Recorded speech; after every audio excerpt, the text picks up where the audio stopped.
How are you, everyone? May God bless you. This is a video of a man who has the same problem with a woman who went to different churches for the same miracle, who has a broken arm. You can learn something from this as you watch. This white guy in this video visited this black guy, arranging to treat his broken arm medically.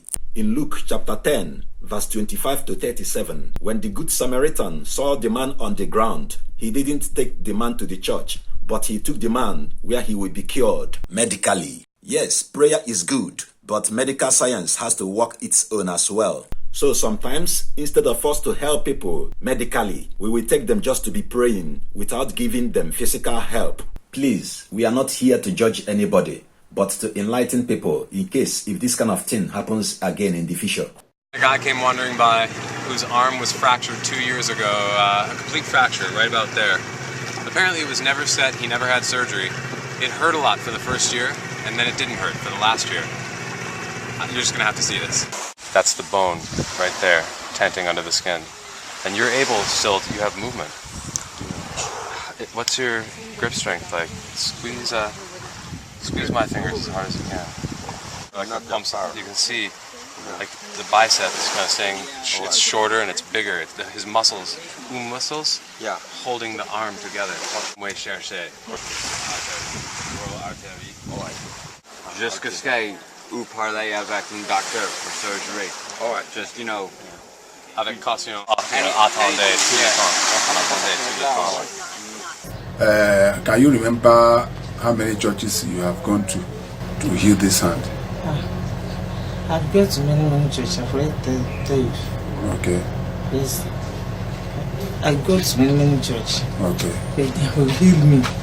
They will heal you. Yes, now. Then after healing you 2 days, yes. it will come back again. Yes, now.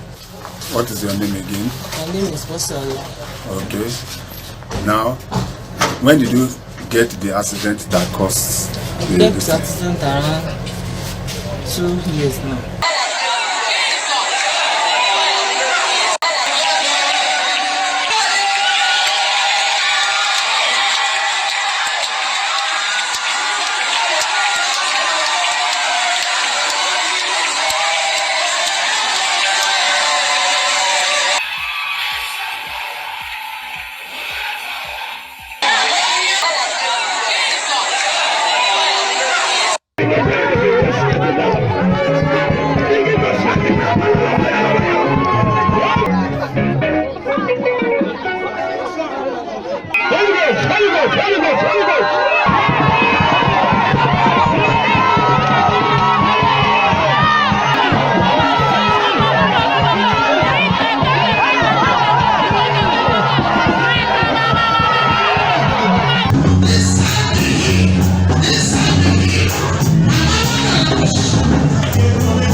Look at power.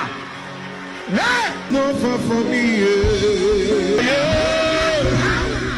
I worship you today. Jeremiah 17 verse 5 to 9 says that only the heavenly Lord of Lords that can never fail you, but that any human being at all may fail you. So if Judas Iscariot, one of our first pastors who walked with Christ, could betray him in Matthew chapter 26, any pastor may deceive you as well. Christ says in Matthew 7 verse 15 to 23 that someone may do miracle and prophesy and call his name but end up in hellfire. So be careful of a pastor that you may be following, because Christ says in John 14 verse 6 to 24 that he is the only way that we have to focus on, that anyone who obeys him, that he will show himself to the person and live with the person. So those who obey Christ in truth don't run after any pastor because of prophecy and miracle, because prophecy and miracle are living in them already. In Matthew 22 verse 14, Christ says that many are called, but that few are chosen. So don't follow any church because they have large crowd. Pray daily that Christ leads you to heaven. He says in John 14 verse 6 to 24 that he is the only one that any human being needs to get to God Almighty. That any human being at all who is willing can do more than him. So if you can do more than Christ, who has died for you in the New Testament, you can also do more than any pastor at all, if you can learn all Christ's words and obey them. 1 John 4 verse 1 says, test every spirit. So always read your Bible to know when a preacher preaches what are not in line with Christ. Take excuse from God Almighty and get away from him or her to avoid misleading you to hellfire.